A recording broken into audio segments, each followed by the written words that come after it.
நேயர்களுக்கு வணக்கம். நம்மோடு இணைந்திருக்கும் சிறப்பு ஆளுமை திரு ப. ஏகலைவன். மூத்த பத்திரிகையாளர், 30 ஆண்டுகளுக்கு மேலாக அனுபவம் உள்ள, தமிழ்நாட்டை பற்றி கரைத்து குடித்துள்ள மிக மூத்த பத்திரிகையாளர். அவரை நாம் சந்திக்க இருக்கின்றோம்.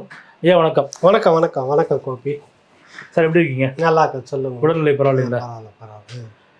சார், உங்களுக்கும் திமுகவுக்குமான என்ன ஒரு உரசல்? ஏன் உங்களுக்கு திமுக கண்டா அவ்வளோ ஒரு ஒவ்வாமை? இல்லை, அப்படிலாம் ஒவ்வாமை உரசல்லாம் அப்படிலாம் ஒன்றுமே கிடையாது. ஆதரிக்கிறதுல சிலதெல்லாம் கருத்துகள் சரியாக இருந்ததுன்னா ஆதரிச்சுக்கிட்டு இருக்கிறோம். அதிமுக ஆட்சியில் அதிமுகவும் விமர்சனம் பண்ணிட்டு இருக்கிறோம். யார் அதிகாரத்தில் இருக்கிறார்களோ அவர்களை விமர்சனம் பண்ணுறது தான் சரியாக இருக்கும் மொழி. அதிகாரத்தில் இல்லாதவர்களை பற்றி பேசுறதுல அர்த்தமே இல்லை. ஏன்னா நான் உங்களை தொடர்ந்து ஃபாலோ பண்ணுவேன். நீங்கள் எந்த ஒரு கட்சியும் சாராமல் ஒரு சில உங்களுக்கு பிடித்த சித்தாந்தத்தை மட்டும்தான் நீங்கள் ஃபாலோ பண்ணுறீங்க. அப்படி இருக்கும்போது இப்போ ஒரு கொஞ்ச நாளாக நான் பார்க்கும்போது திமுக மேலே கடுமையான விமர்சனங்கள் வைக்கிறீங்க. விமர்சனம் அதிகாரத்தில் அவங்க இருக்கிறாங்க, அவங்கள தான் கேள்வி கேட்க முடியும். ஒன்று. அடுத்தது நீங்கள் சொல்லக்கூடிய அந்த சித்தாந்த அடிப்படைன்னு சொல்லல, தமிழ் தேசிய அரசியல் இருக்கிற அந்த பார்வையில் நீங்கள் சொல்லக்கூடிய சமூக நீதி, சாதி ஒழிப்பு இதெல்லாம் பெரட்டிட்டோம், அதை நாங்கள் பண்ணிட்டோம், இது நொறுக்கிட்டோம்னு சொல்கிறதெல்லாம் ஏற்புடையதாக இன்றைக்கி இல்லை. அது உங்கள் கட்சியிலேயே சமூக நீதி இன்றைக்கி இல்லை அப்படின்னு ஒரு விமர்சனத்தை வைக்கிறோம். பெருந்தலைவர் காமராஜர்கிட்ட இருந்த அந்த சமூக நீதி பிறகு உங்ககிட்ட அது இல்லை அப்படின்றதுக்கு நிறைய உதாரணத்தை நான் அடுக்கியிருக்கிறேன். அந்த அடிப்படையில் விமர்சிக்கப்படுவது உங்களுக்குலாம் அது கடுமையானதாக தெரிகிறது. ஏன்னா நீங்கள் சமூக நீதிக்கு நாங்கள் தான் அத்தாரிட்டின்னு சொல்லிட்டு இருக்கீங்க, இந்தியா முழுக்க நாங்கள் தான் சமூக நீதியை கொண்டு போகிறோம்னு சொல்லிட்டு இருக்கீங்க. அந்த அடிப்படையில் உங்கள்கிட்ட சமூக நீதி இருக்குதானா? நீங்கள் தொடங்கினதுலேருந்து இப்போ வரைக்கும் பார்த்தீங்கன்னா ரொம்ப கடும் விமர்சனங்களுக்கு பிறகு ஒரு மாவட்ட செயலாளர், இப்போ இன்னொரு மாவட்ட செயலாளர். பெண்களுக்கு சரிபாதி அப்படின்னு சொல்கிறதுல நீங்கள் தான் முக்கியமாக, நீங்கள் தான் முன்னோடியாக இருந்திருக்கணும். அதுவும் கிடையாது. அப்போ இந்த திராவிட கட்சியில் முதன்மை இடத்துல இருக்கிற நீங்கள் இதுக்கு ஒரு முன்னோடியாக, முன்னோட்டமாக இருந்திருக்கணுமே, அது இல்லாமல் இருக்கிறீங்களேன்னு நம்ம பேசும்போது அது கடுமையாக தெரிகிறது. புரியுதுல? 2009 வரைக்குமே திமுகவினுடைய அனுதாபிகளாக தான் அங்கே கிட்டத்தட்ட எல்லாருமே நிறைய பேர் இருந்தாங்க. அன்றைக்கி நான் அந்த மாதிரி தான் வெளிப்படையாகவே சொல்லிகிட்டே இருந்திருக்கிறேன். 2009 இந்த இன அழிப்புன்றப்போ ஒரு ஊடகவியலாளர் நம்ம அந்த களத்தில் எல்லாத்தையும் பார்க்கும்போது துரோகம் எப்படி எப்படிலாம் அவர் செய்தார்னு மற்றவங்க பார்வைக்கு வேறு, ஒரு ஊடகவியலாளர் நுணுக்கமாக நம்ம நிறைய ஆழமான விஷயங்கள், நிறைய அதிகார மட்டத்தினுடைய தகவலோடு சேர்த்து பார்க்கும்போது செய்தது முழுக்க ஒரு நாடகம், ஒரு துரோகம், ஒரு இன அழிப்புக்கு பக்கபலமாக இருந்தார் அப்படின்னு நான் மட்டும் சொல்லலை. அன்றைக்கி நெடுமாறன் சொன்னார், வைகோ சொன்னார், அத்தனை பேரும் சொல்லியிருந்தாங்க. புரியுதில்லை உங்களுக்கு? 2009-11 அந்த காலகட்டத்துக்கு 2 ஆண்டுகளுக்குள்ளாக அதிகாரத்தில் இருந்தபோது எல்லாருமே சொன்னாங்க, அந்த ஒன்றில் சரி நடந்து முடிஞ்சு போச்சு, உங்களுடைய சட்டமன்றத்தில் ஒரு தீர்மானம் போடுங்க, இனப்படுகொலைக்கு நடந்தது இனப்படுகொலை தான், சர்வதேச வாக்கெடுப்பு வேணும் அப்படின்றதுக்காக ஏன்னா ஒரு தீர்மானம் போடுங்க. நாளைய இளைய தலைமுறை திரும்பி பார்க்கும்போது கண்ணுக்கு எட்டின தூரத்தில் ஒரு இன அழிப்பு நடந்து முடிந்ததை இந்த சட்டமன்றத்தில் ஒரு பதிவாக கூட இல்லை அப்படின்னு ஒரு வரலாற்று இதுக்காக அது மாறும் அப்படின்னு சொன்னாங்க, கோரிக்கை வச்சு. செய்யவே இல்லை. ஆனால் அதை பற்றி நேர் எதிராக இருந்துவிட்டு அதிகாரத்துக்கு வந்த செல்வி ஜெயலலிதா அவர்கள் சட்டமன்ற கூட்டத்தோட தொடங்கின உடனே முதல்ல அந்த விஷயத்தை கொண்டு 7 பேர் விடுதலையை பற்றி அறிவித்தது மட்டும் இல்லாமல் அடுத்தது நடந்தது இனப்படுகொலை தான், சர்வதேச வாக்கெடுப்பு நடத்த வேண்டும், இந்திய அரசு இலங்கைக்கு பொருளாதார ரீதியாக எந்த உதவியும் செய்யக்கூடாது, சர்வதேச மன்றத்தில் இனப்படுகொலைக்கு எதிராக தான் இந்தியா நிற்க வேண்டும், தமிழ் மக்களுக்கு நீதி கிடைப்பதற்கான எல்லா வகையிலும் அது மாதிரி இந்தியா செய்யணுன்ற தீர்மானத்தை நிறைவேறாங்க. அப்போ இதெல்லாம் நமக்கு புரிஞ்சிக்க வேண்டியதாக இருக்குது. இப்போ அதுக்காக நான் அதிமுகவெலாம் ஆதரிச்சிட்டு இல்லை, அதிமுக மேலேயும் நிறைய விமர்சனங்கள் வச்சிட்ருக்கிறேன். நீங்கள் சொல்லக்கூடிய முக்கியமான விடயம் என்னென்னா, இந்த சமூக நீதி, சாதி ஒழிப்புன்னு சொல்லி இன்ன வரைக்கும் உருட்டிகிட்டு இருக்கீங்களே, துளி அளவுக்கு கூட உங்கள்கிட்ட இல்லைன்ற விமர்சனத்தை வைக்கும்போது உங்களை போன்றவர்களுக்கு அது கடுமையான விமர்சனமாக தெரிகிறது. அதான் அதாவது திமுகவை பொறுத்தவரை சமூக நீதியும் தமிழும் உதட்டளவில் மட்டுமே இருக்கு. இல்லை, அது உதட்டளவில் இல்லை, அது இல்லை, களத்தில் இல்லை, பேசுகிறத விட சரி. அவங்க சமூக நீதினா இப்போ உங்கள் மாவட்ட செயலாளர் எத்தனை பேர் நீங்கள் ஒடுக்கப்பட்ட அட்டவணை பிரிவில் கொண்டு வந்திருக்கீங்க? அந்த மக்களை மேலே கொண்டுட்டு வர்றதில் சமூக நீதியில் ஒன்று முக்கியம், கரெக்டுங்களா? சாதிவாரி பிரதிநிதித்துவ அடிப்படையில் என்ன கொடுத்துருக்கீங்க? எடுத்து பேசுங்க. நீங்கள் ஒரு குறிப்பிட்ட சமூகம் குறைவாக இருக்கக்கூடிய அந்த சமூக இனத்துக்கு 7 அமைச்சர் பதவின்னு இருக்குது. தமிழ் மொழியில் இருக்கக்கூடிய அது உங்கள் சாதிவாரி கணக்கெடுப்பு அப்படி நீங்கள் சொல்லக்கூடிய விகிதாச்சார அடிப்படை சமூக நீதியுடைய மையமே அதுதான். அந்த அடிப்படையில் நீங்கள் யாராருக்கு என்னென்ன கொடுத்துருக்கீங்க? பல கேள்விகள் இருக்குல்ல. அதனால் சமூக நீதிக்கு உங்களுக்கும் துளி கூட தொடர்பில்லை, அதை சொல்லாதீங்கன்ற விமர்சனம் வைக்கும்போது அது கடுமையானதாக பார்க்குறாங்க. அவ்வளோதான் விஷயம்.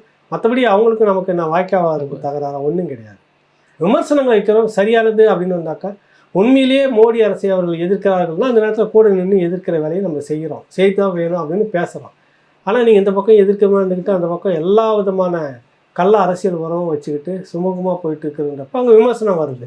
அது உங்களை போன்றவர்களுக்கு கடுமையாக தெரிகிறது. இப்போ நீங்கள் சொன்னதுக்கு ஒரு கேள்வி வருது, கருப்புக்கும் காவிக்கும் இன்னும் வந்து ஒரு ஊழல் கூடல் எப்படி பார்க்குறீங்க அதை? இல்லை, ரெண்டுமே ஒன்று தான். உங்களுக்கு அவர்கள் வந்துட்டு காவியை போற்றி கொண்ட கருப்பு, இவர்கள் கருப்பை போற்றி கொண்ட காவி. இதுதான் நம்ம பார்க்க வரணும்.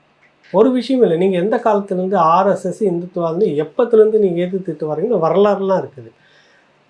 தென் தமிழ்நாட்டில் வந்துட்டு கன்னியாகுமரியை கையகப்படுத்தி அங்கேருந்து இந்துத்துவானுடைய வேர் வரணும் அப்படின்னு ஆர்எஸ்எஸ்ஸை திட்டமிட்டு விவேகானந்தர் பாறை, விவேகானந்தர் மண்டபம்லாம் ஏற்பாடு பண்ணும்போது அது அந்த பகுதி மக்கள் இந்து கிறித்துவ எல்லாருமே சேர்ந்து எதிர்க்கிறாங்க. இந்த மண்ணுக்கு உகந்தது அல்ல அப்படின்னு சொல்லிட்டுன்னு ஆரியம், சனாதனம், இந்துத்துவா, ஆர்எஸ்எஸ் இதனுடைய எதிர்ப்புன்னு சொல்லக்கூடிய நீங்கள் முதலாக அதை ஆதரித்து கையெழுத்து போட்டீங்க. ஏக்நாத் ராணிடவை ஆர்எஸ்எஸ்னுடைய தலைமை அனுப்புகிறது. அவர் வந்து அண்ணாவை சந்தித்து பேசுகிறாரு, நெடுஞ்செழியனை சந்தித்து பேசுகிறாரு, திமுக எம்பிக்கிட்டலாம் கையெழுத்து வாங்குறாரு. அங்கே முதல்ல நீங்கள் விழுந்தீங்க. நீங்கள் எதற்காக உங்களுடைய கொள்கை கோட்பாடுன்னு சொல்லி முதல்ல அங்கே வந்து வச்சிங்க. பிறகு வந்துட்டு ஆரிய, பண்டார, வந்தேரி, பார்ப்பன இப்படிலாம் சொல்லி விமர்சனம் பண்ணிக்கிட்டே இருந்து 99 உங்களுக்கு சரியான இடம் வந்துருச்சுன்னு டக்குன்னு ஆர்எஸ்எஸ் ஒன்று சமூக சீர்திருத்த அமைப்பு தான் அதுவும் அப்படின்னு முரசொலியில் எழுதுறீங்க. ஒரு நல்ல கெட்ட பாட்டில் நல்ல மனிதர் அப்படின்னு வாஜ்பாய்க்கு ஒரு அடமொழி கொடுத்தீங்க.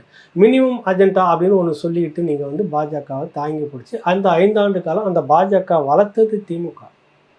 தமிழ்நாட்டில் இல்லாமல் போன பாஜகவை கொண்டு வந்து முதுகில் சுமந்துக்கிட்டு களப்பணி செய்ததும் நீங்கள் தான். அதற்கான தேர்தல் காலத்தில் நீங்கள் பாஜக சிபி ராதாகிருஷ்ணனுக்காக மாபெரும் ஒரு தலைவராக பார்க்கப்பட்ட நல்லக்கண்ணு தோற்கடிச்சது நீங்கள் தான். இந்த மண்ணில் இல்லாமல் போன காங்கிரஸ், வீழ்த்தப்பட்ட அந்த காங்கிரஸ் 67க்கு பிறகு திரும்ப தோளில் தூக்கிட்டு வந்தது நீங்கள் தான்.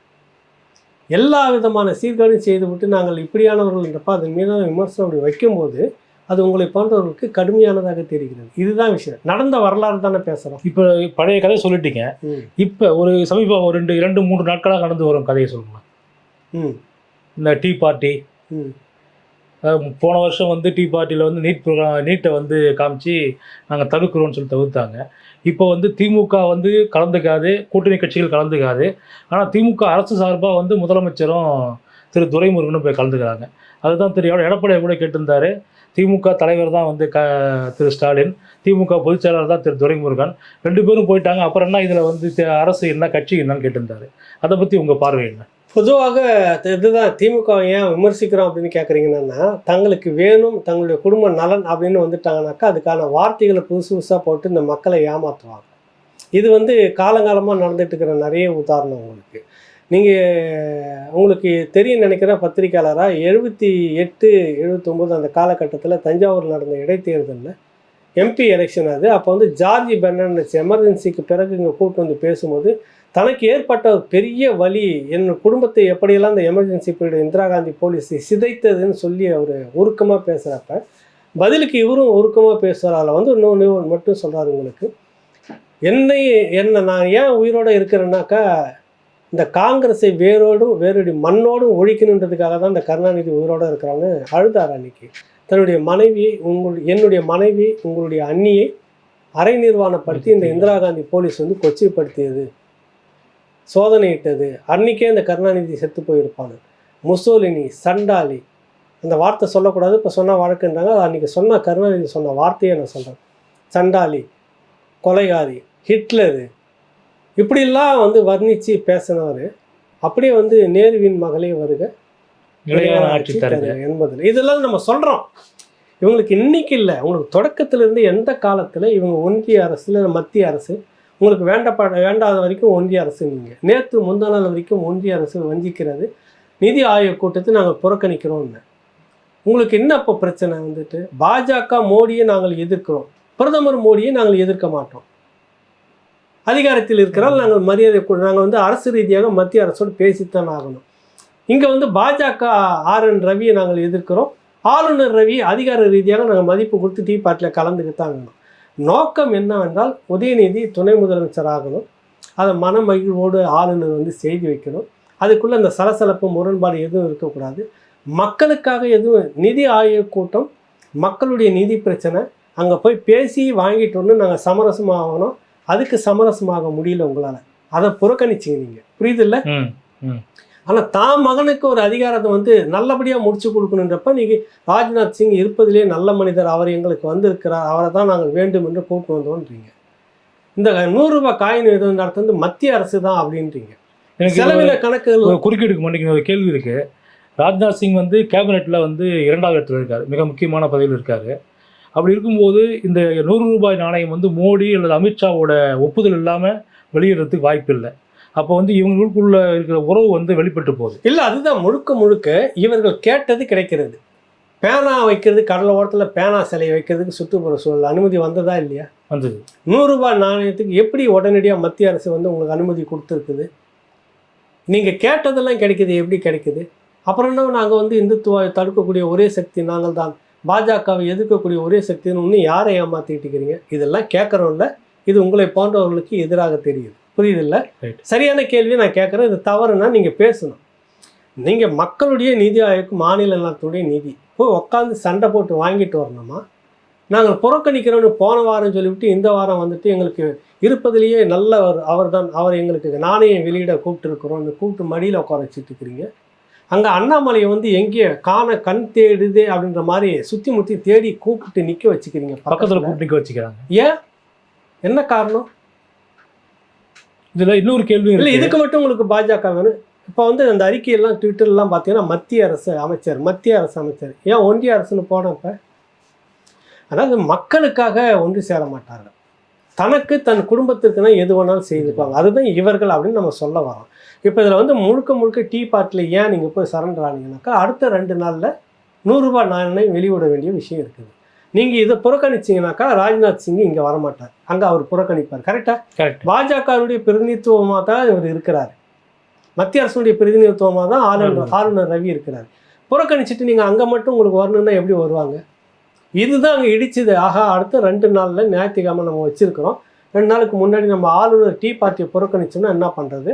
அந்த நிகழ்ச்சியும் நல்லா நடக்கணும், அப்பாவுக்காக மகனுடைய பதவியேற்பு நிகழ்ச்சியும் நல்லபடியாக நடக்கணும். அதுக்கான ஒரு இணைப்பு பாலம் தான் இந்த 100 ரூபாய் காயின். கேட்ட உடனே உங்களுக்கு கிடைச்சிருது. இல்லை, தமிழ் வெல்லும் நடுவில் போட்டி, அதை இந்தி சொல்லும் பக்கத்தில். என்ன, கலைஞர் கருணாநிதிக்கு ஜென்ம சதாப்தம், அவருடைய 100ஆண்டு காயின் ஹிந்தியில். ஆமாம், ஹிந்தி இருக்கும், நம்ம இல்லைன்னு சொல்ல வரல. ஹிந்தி தெரியாது போடா நீங்கள் கொஞ்ச நாளுக்கு முன்னாடி. சரி, ராஜ்நாத் சிங் வந்தார், மத்திய அமைச்சர் தான், 2வது இடத்துல இருக்கிறார். கரெக்டாக நீங்கள் இந்த செங்கல் ஒன்று வச்சுட்டு இங்கே சுற்றிட்டு இருந்தீங்கல்ல, 10 செங்கல் காமிச்சு எய்ம்ஸ் ஹாஸ்பிட்டல், நான் ஒரு செங்கல் தான் வச்சாங்க, நான் தூக்கின்னு வந்துட்டேன், அதை காமிச்சு கேட்டு பேசியிருக்கணுமா வேணாமா? டெல்லிக்கு பல முறை போய் நீங்கள் தனியாக சந்திச்சிங்கள பிரதமரை, அப்போ அந்த செங்கலை கொஞ்சம் ஒரு செங்கல் கூட எடுத்துன்னு போடுறது உங்களுக்கு என்ன சிரமம் வருது? சரி, கஷ்டமாக இருந்தால் கூட நீங்களே எடுத்துகிட்டு போக போகிறீங்க, கூட ஒரு நிறைய ஆளுங்க இருக்காங்க, கொண்டு வந்துட்டு வாசல் வரைக்கும் உள்ள வரைக்கும் கொண்டு கொடுக்க போகிறாங்க. பக்கத்தில் வச்சுட்டு பிரதமர்கிட்ட எடுத்து காட்டுங்க, ராஜ்நாத் சிங்கிட்ட எடுத்து காட்டுங்க. இந்த எய்ம்ஸ் கல் நீங்கள் வந்து ஒன்றே ஒன்று வச்சுட்டு வந்தீங்க, நான் பிடுங்கிட்டு வந்துட்டேன், இதை சொல்லி தான் எலெக்ஷனில் ஓட்டு கேட்டு நாங்கள் ஜெயிச்சிருக்கிறோம், பேசியிருக்கணுமா இல்லையா இன்னைக்கு? சரி, இந்த ராஜ்நாத் சிங் வந்தபோது ஒன்றிய அமைச்சர், மத்திய அமைச்சர் தானே, நிதி ஆயோக்கில் எங்களுக்கு வஞ்சிக்கப்படுகிறது, நாங்கள் புறக்கணிக்கிறோன்னு காயனை புறக்கணிச்சிடறேன். எதுக்கு? உங்களுக்கும் உங்கள் அப்பனுக்கும் உங்கள் குடும்பத்துக்கு இது நல்லது நடக்கணுன்னா மட்டும் நீங்கள் எல்லாத்துக்கும் சமரசமாவீங்க, இந்த மக்களுக்கு நான் மட்டும் ஏற்று கொம்பு முளைச்சிட்டு நிற்பீங்கன்னா என்ன அர்த்தம்? அது உங்கள் மீதான வழக்குகள் வந்து கூடி நிறைய சேர்ந்துக்கிட்டு இருக்குது. இந்த நேரத்தில் வெளிநாடு பயணம் எதுவும் பிடிச்சி உங்கள் கழுத்து நிறுத்திடக்கூடாது டெல்லி, அதுக்காக சரண்டர் ஆகிடு. இதுதான் நடந்தது உங்களுக்கு. வேறு எதுக்கு நீங்கள் இந்த நிகழ்ச்சி எதுக்கு நீங்கள் மக்களுக்கான நிதி கிடைக்கிற ஆயோக் கொடுத்து புறக்கணிக்கிற நீங்கள் இந்த 1000 ரூபாய் காயின் என்ன பெரிய, இந்த 100 ரூபாய் காயின் என்ன பெருசு? புழக்கத்துக்கு வரப்போதா? வெளியிட போகிறாங்க, ஞாபகமாக வச்சுக்க போகிறாங்க, அதானே? என்ன அது இப்போ நடந்தால் நடக்கிட்டு போனேன், நாங்கள் புறக்கணிக்கிறோன்னு நிறுத்திட்டு போயேன். எங்கள் மாநில மக்களை நீங்கள் புறக்கணிச்சிட்டு இருக்கீங்க, நிதியை கொடுக்குறீங்க, துரோகம் பண்ணிட்டு இருக்கீங்க, பேசுனீங்கல்ல, அதனால் உங்களை புறக்கணிக்கிறது 100 ரூபாய் காயின்னு எங்கள் அப்பாவுக்கு என்னுடைய இந்த 100 நாங்கள் இதுக்காக மக்களுக்காக புறக்கணிக்கிறோம் சொல்லியிருக்கணும்ல. என்னென்னா இங்கே இடிக்குது உங்களுக்கு. அடுத்தது மகனுக்கு பதவியேற்பு விழா சுமூகமாக முடிக்கணும், 3வது இளவரசர் பட்டத்தை கட்டணும், ஒன்று 4வது இளவரசர் பட்டம்லாம் இருக்குது. அப்போ நாங்கள் காலத்துக்கும் சுமூகமாக போயிட்டு நாங்கள் மன்னராட்சி மாதிரி தொடர்ந்துட்டு போகணும். பேர் வந்து ஜனநாயகத்தினுடைய மறுமலர்ச்சி நாங்கள் தான், சமூக நீதியினுடைய மறுமலர்ச்சி நாங்கள் தான் அப்படின்னு சொல்லிட்டு இருக்கோம். எங்கேயாவது ஒரு இடத்துல பொருத்தமாவது பாருங்கள் நீங்கள் பேசுறது. நீங்கள் தான் சொல்கிறீங்க மத்திய அரசை எதிர்க்கிறோன்னு, நீங்கள் தான் சொல்கிறீங்க ஒன்றிய அரசுன்னு, நீங்கள் தான் இப்போ மத்திய அரசுன்றீங்க. அப்புறம் எங்களுக்கு ராஜ்நாத் சிங்கே தான் வேணும், பெட்டர் மார்க்ஸ் லைட்டே தான் வேணும்னு கூப்பிட்டு இருந்து சொல்கிறீங்க. அதிமுக பீரியட்லையும் எம்ஜிஆர் அவருடைய 100ஆண்டு நினைவு காயின் இந்த மாதிரி வெளியிட்டாங்க, கூட்டணியில் இருந்தது. நீங்களே தான் பெட்டர் மார்க்ஸ் லைட்டே தான் வேணும்னு போய் கூட்டணும் வரலையே, அவங்க பாஜக தலைவர் கூப்பிடல, வரவே இல்லையே. அவங்கள தான் நடத்திட்டு இருந்தாங்க, எல்லா இடத்துலையுமே கிராண்டாக நடத்தி முடிச்சாங்க. அந்த மாதிரி நீங்கள் நடத்தேன், உங்களுக்கு மட்டும் என்ன வந்தது? ராஜ்நாத் சிங்கேயே தான் வரணும், எங்களுக்கு பிடித்த தலைவர் அதில், ஏன்னா அவர் தான் அங்கே மோடிக்கிட்ட பேசி ரைட் அண்ட் ராயல் எல்லாத்தையும் செய்து நம்மளை கொஞ்சம் கமுக்கமாக வச்சுப்பாரு அப்படின்றதுக்காகவா? மக்களை நீங்கள் இன்னும் வந்து தொடர்ச்சியாக வந்து ஏமாற்றிக்கிட்டே இருக்கிறீங்க. அதனுடைய வெளிப்பாடு தான் இந்த நிகழ்ச்சியை அம்பலப்படுத்தி இருக்கிறது. உங்களை கேட்டால் வந்து இது மத்திய அரசு நடத்துகிற நிகழ்ச்சின்றீங்க. முழுக்க முழுக்க மாநில செய்தி பிரிவு தான் இருக்குது. நமக்கு தெரியும், பார்த்துருக்கோம். நீங்களும் நீண்ட காலமாக பத்திரிகையாளராக இருக்கீங்க. மத்திய அரசினுடைய செய்தி தொடர்பு தான் எல்லாம் பொறுப்பேற்றுக்கிட்டு விளம்பரம் பண்ணுறதோ, அழைப்புதல் கொடுக்குறதோ, நிகழ்ச்சி ஏற்பாடு பண்ணுறதோ அவங்க தான் பண்ணுவாங்க. இங்கே மாநில அரசு தானே இதெல்லாம் செய்துக்கிட்டு இருக்குது. உங்கள் கூட்டணி கட்சி தலைவர்கள் நீங்கள் அழைத்தீர்களா, மத்திய அரசினுடைய பிரதிநிதிகள் அழைத்தார்களா? இந்த கூட்டணியின் போது முக்கியமான கேள்வி வருது. இதை வந்து எதிர்கட்சி தலைவர் எடப்பாடியில் முன் வச்சிருக்காரு. அதாவது 10 ஆண்டுகளுக்கு பிறகு லோக்சபாவில் இப்போ தான் வந்து எதிர்கட்சி தலைவர்னு சொல்லிட்டு ஒரு பொறுப்பு வந்திருக்கு. ராகுல் காந்திக்கும் உங்களுக்கும் வந்து கெமிஸ்ட்ரி நல்லா ஒர்க் அவுட் ஆகுதுன்றீங்க. ஆனால் அவரை கூப்பிட்டு ஏன் வந்து நீங்கள் நாணயத்தை வெளியிடல, இல்லை ஒரு சிறப்பு அழைப்பாளராக ஏன் கூப்பிடல? ஒன்று. ரெண்டாவது, சமூக நீதி பேசுகிற நீங்கள் வந்து ஏன் வந்து கார்கேவை அழைக்கலை? இப்படிலாம் வந்து பல கேள்விகள் வந்து முன்வைக்கப்படுது. அவங்க தரப்புலேருந்து இதுக்கு வந்து பதிலே இல்லை. நீங்கள் என்ன நினைக்கிறீங்க? இல்லை, என்ன பதில் வரும்னு நினைக்கிறீங்க நீங்கள்? சொல்லுங்கள், என்ன பதில் வேணும் உங்களுக்கு? எங்களுக்கு எப்போயுமே அதிகாரத்தில் இருக்கும்போது சொக்கத்தங்க சோனியா வேணும். தலைமைச் செயலகம் அவசர அவசரமாக திறந்தீங்க. நீங்கள் இன்றைக்கி இருக்கிற இந்த மவுண்ட் ரோட்டில் பாண்டிச்சேரி துப்பு மாதிரி கவுத்து போட்டுருக்கு. ஆமாம் ஆமாம்.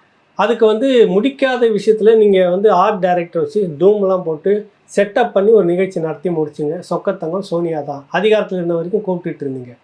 இப்போ கலைஞர் சிலையை திறக்கிறதுக்கு வெங்கைய நாயுடு வராரு. இல்லையே, நீங்கள் கூப்பிடலையே. பாஜக காங்கிரஸ்லேருந்து யாருமே கூப்பிடல. ஆனாலும் பெருந்தன்மையாக ராகுல் காந்தி ஒரு வாழ்த்து செய்தியை போட்டிருக்கிறார். கார்கே கட்சி தலைவர் என்ற பேரில் எதுவும் சொல்லலை. ராகுல் காந்தி உங்களுக்கு ஒரு வாழ்த்து செய்தியை போட்டிருக்கிறார். அது அவருடைய பெருந்தன்மையை காட்டுது. நீங்கள் வந்துட்டு என்னென்னா, உங்களுக்கு அதிகாரத்தில் யார் இருக்கீங்களோ அவங்கள மட்டும்தான் கூப்பிட்டு வச்சுக்கிட்டு நீங்கள் நிகழ்ச்சி நடத்தணும். இதுதான் உங்களுடைய போக்க வழியை. இன்றைக்கி இதே நேரத்தில் காங்கிரஸ் இருந்திருந்தாக்கா நீங்கள் இப்போ காங்கிரஸை கூப்பிட்டு இருந்திருப்பீங்களா, இல்லை பாஜகவை கூப்பிட்டுருப்பீங்களா? சொல்லுங்கள்.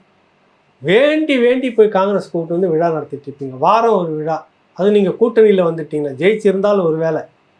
ஆனால் இது எதை காட்டு? இதுதான் மக்கள் வந்து புரிஞ்சுக்கணும், காங்கிரஸ்காரர்களும் புரிஞ்சுக்கணும். காங்கிரஸ்லேயும் சில நல்ல தலைவர்கள்லாம் இது வந்து ஒரு மனக்குமுறலாக தான் பேசியிருக்கிறாங்க. இவர்களுக்கு ஏதோ மத்திய அரசு நிகழ்ச்சி நீங்கள் கூப்பிடுங்க, வரட்டும், வாங்க, நீங்களும் வாங்கன்னு கூப்பிட்டு ஒரு முன்னுரிமை கொடுத்து உட்கார வச்சுருக்கணும். ஏன் செய்யலை அப்படின்றப்ப அவர்கள் ஒருவேளை அழைச்சி இவங்க வராமல் இருந்திருக்கலாம். இல்லை, இவர்கள் கலந்துக்கிற நிகழ்ச்சியில் நம்ம ஏன் கலந்துக்கணும்னு இருந்திருக்கலாம். அது அவங்களுக்குள்ளே இருக்கக்கூடிய விஷயம். காங்கிரஸும் திமுகவும் சேர்ந்து முடிவு எடுக்கணும். நம்ம வெளிப்பார்வையில் இருந்திருக்குதுனாக்கா நீங்கள் இதை வந்து இவருக்கு இவ்வளோ முக்கியத்துவம் கொடுக்குறப்ப ராகுலுக்கும் அந்த முக்கியத்துவம் கொடுத்துருக்கலாமே. பேசுறதுல நிறைய முன்னுக்கு பின் முரண் இருக்கிறது அப்படின்னு நம்ம கேட்குறோம். இது நாங்கள் நடத்துகிற நிகழ்ச்சி இல்லை, மத்திய அரசு நடத்துகிற நிகழ்ச்சின்னு ஒரு பொய்யை சொல்கிறீங்க. நடத்துனது முழுக்க மாநில அரசு செலவில் வருதா? மாநில அரசு செய்தி தொடர்பாக மாநில அரசு நபர்களை நீங்கள் தான் அழைச்சிங்களா, இல்லை அவங்க அழைச்சாங்களா? இது இருக்கிற விளக்கம் இல்லை. இவங்க சந்தர்ப்பம் 19 ரூபா வந்து ஒன்று சொல்லியிருக்காரு. நாங்கள் இன்னும் வந்து கள்ள உறவு இல்லை எங்களுக்கு பிஜேபி கூட. நேரடியான உறவு தான். கரெக்டாக அதை சொல்கிறத ஏற்றுக்கிறோம். உண்மைதான், கள்ள உறவுலாம் இல்லை, நேரடியான உறவு வந்து இப்போ வந்துடுச்சு. இல்லை, இப்போ நீங்கள் தான் வந்து ஒன்றிய அரசுன்னு ட்விட்டரில் எழுதிட்டு இருந்தீங்க. ஹிந்தி தெரியாது போடான்னு சொல்லிட்டு இருந்தீங்க. ஆமாம். பாஜக உள்ளே பொந்துருன்னு சொன்னீங்க. மாநில அரசு புறக்கணிக்குது, வஞ்சகம் செய்கிறார் மோடி அரசுன்னு நீங்கள், பாஜக அரசு நீங்கள். நிதியை வந்து கொடுக்காம நிறைய விஷயங்களை துரோகம் பண்ணிகிட்டு இருக்குது, புறக்கணிக்குதுன்னு நீங்கள் எல்லாம் நீங்கள் தானே பேசியிருந்தீங்க. ஒன்றிய அரசு இவ்வளோ பட்டியலும். இப்போ பிடித்த தலைவரில் நல்லவர், இருந்த தலைவரில் ஒரு நல்லவர்னு கூப்பிட்டுட்டு வரீங்க. நீங்கள் வந்து சிலையை திறக்கிறது, அப்பா சிலையை திறக்கிறதுக்கு வெங்கையா நாயுடு தான். இதுவும் அதில் வெங்கையா நாயுடு பேரை மறக்காமல் சாதியை போட்டுக்குது. ஆமாம். அப்புறம் சாதியை அடித்து நொறுக்குனதே நாங்கள் தான்றீங்க. அதுக்கு மட்டும் பார்ப்பன அந்த பாஜக தலைமையில் லாபி செய்யக்கூடிய ஒரு ஆள் வேணும்னு கூப்பிட்டுன்னு வரீங்க. கரெக்டாக. இதுலேயும் பாஜக தலைமையில் நமக்கு அணுக்கமாக லாபி செய்யக்கூடிய பவரில் யார் இருக்காங்கனாக்கா உங்களுக்கு நிர்மலா சீதாராமன், அதுக்காக விட்டோம்னா அடுத்தது ஒரு ராஜ்நாத் ராஜ்நாத் சிங். கரெக்டாக கூப்பிட்டுட்டு வரீங்க. அப்புறம் நீங்கள் ஆதாய கணக்கு போகிறீங்க, நேரடியான கூட்டணியில் இருக்கிறீங்க போகிறீங்கன்றதுல இருக்குதா, இல்லை கள்ள உறவுன்னு இதை சொல்லலாமா? அதனால் அவர் கள்ள உறவில் நாங்கள் இல்லை என்பதை ஏற்கணும். நேரடியான உறவுக்குள்ளாக இருக்காங்க. நீங்கள் சொல்கிற மாதிரி பி டீம்னு எல்லாம் சொல்லியிருந்தாங்களா, அது அப்படிலாம் இல்லை. ஏவிலேருந்து ஜட் வரைக்கும் இருக்கக்கூடிய எல்லா டீமும் அவங்க தான் அப்படின்னு சொல்லிட்டு சீமான் ஒரு ப்ரெஸ் மீட்டில் சொல்லுவார். அதுதான் உண்மை, அது யதார்த்தமாக அதுதான். உண்மைகளை சொல்லும்போது அவங்களுக்கு கசப்பாக இருக்குது, அந்த விமர்சனம் கடுமையாக இருக்கிறது. அதனால் பார்க்குறவங்களுக்கு அது ஒரு கடுமையாக இருக்கிற மாதிரி தோணும். கூட முதலமைச்சர் பேசியிருக்காரு, ராஜ்நாத் சிங் வந்து அவ்வளோ நல்லா பேசினாரு, அதாவது கூட்டணி கட்சி தலைவர் போலையும் திமுக காரனை விட அதிகமாகவும் வந்து புகழ்ந்து பேசினாரு, எனக்கு ரொம்ப மகிழ்ச்சியாக இருந்தது அப்படின்னு. அது இது வந்து ஒரு ஒரு உங்கள் மாநிலத்துக்கு நிதி கொடுக்காதது, வஞ்சிக்கிறது, இது மகிழ்ச்சியா இல்லையா? இல்லை இல்லை, இது மகிழ்ச்சியா இல்லையா? மாநிலத்தினுடைய நலனை புறக்கணிச்சு இது உங்களுக்கு மகிழ்ச்சியா இல்லையா? குடும்பம் அவங்க தப்பாக வாத்திட்டாங்கன்னா மகிழ்ச்சி, அப்புறம் நிதியை கேட்குறப்ப என்னன்னு சொல்லுவீங்க நீங்கள்? அது நீங்கள் கேட்டு வாங்கிட்டு அதில் மகிழ்ச்சின்னு சொல்லிக்கிறதுக்கு சமரசம் அங்கே பண்ண முடியல உங்களால். 100 ரூபாய் காயினுக்கும் மகனுக்குமான பதவி ஏற்புக்கு மட்டும் சமரசமாயிட்டு அவர் பேசுறதெல்லாம் எங்களுக்கு மகிழ்ச்சிக்கு காரணம் வேறு இன்னொன்று. திராவிட முன்னேற்ற கழகம் மட்டும் இல்லை என்றால் இன்றைக்கி பாரதிய ஜனதா கட்சின்னு இவ்வளோ விசுரூபம் இருந்திருக்கவே வாய்ப்பில்லை என்ற ஒரு நன்றி விசுவாசமாக அவங்களுக்கு இருக்கும். 98 வாஜ்பாய் அந்த 5 ஆண்டு கால ஆட்சியை தூக்கி பிடித்து நிறுத்தியதும், தமிழ்நாடு வரைக்கும் கொண்டு வந்து அதுக்கான கால்கள் முளைக்கிறதுக்கு ஏற்பாடு பண்ணவும், வேறு ஒன்றுவதற்கான தண்ணி ஊற்றுனதுமே திமுகன்ற நன்றி கடனாக அது நினைக்கலாம் ராஜ்நாத் சிங். அதனால் கருணாநிதி அவரை பாராட்டியிருக்கலாம். மக்களுக்கு நீங்கள் அதுக்குள்ள போராடி வாங்கியிருக்கணும். அதுக்கு சமரசம் பண்ண முடியல, ஆனால் இதுக்கு மட்டும் சமரசம் பண்ணிக்கிறீங்க, நீங்கள் யார் அப்படின்னு கேட்டாக்கா அது கடுமையான விமர்சனமாக தெரிகிறது. அவங்க ஏதோ சொல்லுவாங்கல்ல, இப்போ நீங்கள் மட்டும் கெஞ்சி ஒன்றிய அரசோட உட்காந்துட்டு மத்திய அரசோட உட்காந்துட்டு கெஞ்சி எத்தனை முறை நீங்கள் விழுந்து வாங்கியிருக்கிறீங்கன்றது இருக்குதா இல்லையா? 2வது முறை காங்கிரஸில் நீங்கள் ஜெயிச்சப்போ பதவிக்கு எப்படி ஓடுனீங்க? ஏன்னா இங்கே செத்து கிடக்குது, அந்த ரத்தம் ஒன்றும் காயலை, அங்கே வந்து சக்கரை நாட்களை போயிட்டு பேரம் பேசிட்டு இருக்கிற அதெல்லாம் சொல்லி காட்டணும், நல்லா இருக்குமா? விமர்சனத்துக்கு விமர்சனமாக பதிலை சொல்லணும். உடனே எடுத்துன்னு அவர் காலில் வந்தார், கையில் வந்தார். நீங்கள் எத்தனை முறை விழுந்து எழுந்தீங்க? இந்திரா காந்தி காலில் விழுந்தீங்களா? வாஜ்பாய் காலில் விழுந்தீங்களா? விபி சிங் காலில் விழுந்தீங்களா? யார் காலில் நீங்கள் விழலை? ஒன்றிய அரசில் இருக்க பற்றி எப்போ விழுந்துட்டீங்க? ராஜ்நாத் சிங் கிட்ட இப்படி சொன்னால் ஒத்துக்குவீங்களா? அப்படி சொன்னால் ஒத்துப்பீங்களா? உங்களுக்கு கஷ்டமாக இருக்குது இல்லை? இன்னொரு அரசியல் கட்சி தான், அவர் எப்படி அரசியலுக்கு வந்தாருன்றது வேறு, நீங்கள் எத்தனை பேரை துரோகம் பண்ணிட்டு வந்தீங்கன்றது வேறு. கேள்விக்கான பதில் முடிஞ்சால் சொல்லி, இல்லைன்னா விட்டுருணும். நீங்கள் உடனே தவழ்ந்து போய் நான் பதவி வாங்கவில்லைன்னா அப்புறம் நீ மட்டும் எத்தனை கட்சியில் நீ மட்டும்தான் இளைஞர் அணியில் வந்தியா? வேறு யாரும் உழைக்கலையா? லட்சக்கணக்கான பேர் கட்சியில் உழைச்சி இளைஞர்கள் இருக்கிறாங்க, எங்கே போனாங்க? கூப்பிட்டா அவர் வைங்கள துணை முதல்வரா? இறுதியான கேள்வி சார், இந்த நாணய வெளியீட்டு மேடல் நீங்கள் பார்த்துருப்பீங்க, மத்திய அமைச்சர் திரு எல் முருகன் வந்து அவரும் வந்து நாணயத்தை வெளியிட்டு அந்த பக்கத்தில் நின்றுருப்பார். ஆனால் லோக்சபாவில் வந்து திரு டிஆர் பாலு அவருடைய தகுதியை பற்றி ஒரு கேள்வி எழுப்பியிருந்தார். அந்த நபர் தான் இப்போ இணையமைச்சர் வந்து கருணாநிதியோட நாணயத்தை வெளியிடுறார். இதை நீங்கள் எப்படி கனெக்ட் பண்ணி பார்க்குறீங்க? கனெக்ட் பண்ணுறதுக்கு ஒன்றுமே இல்லை கோபி. இங்கே என்ன நீங்கள் புதுசாக கேள்வி கேட்குறீங்க? எனக்கு எங்கள் அப்பாவுடைய காயின் தான் முக்கியம், அது மட்டுமே தான் எனக்கு கண்ணுக்கு தெரியும். தகுதி வந்து இங்கே தகுதியெல்லாம் இங்கே இல்லை. நீங்கள் வந்து நின்றுட்டிங்கன்னா தகுதி இல்லை உங்களுக்கு. நேற்று முந்தா நாள் வரைக்கும் அண்ணாமலை கழுவி ஊற்றிட்டு இருக்கிறீங்க. நீங்கள் அவர் தான் உங்கள் லிஸ்ட்டெல்லாம் வெளியிட்டு இருந்தார் ஊழல் பட்டியல். இப்போ வந்து தேடுறீங்க, கண்ணு பரிதவிக்குது உங்கள் மனசு. பக்கத்தில் நிற்க வச்சுருக்கீங்க. ராசா எங்கே போயிட்டாரு?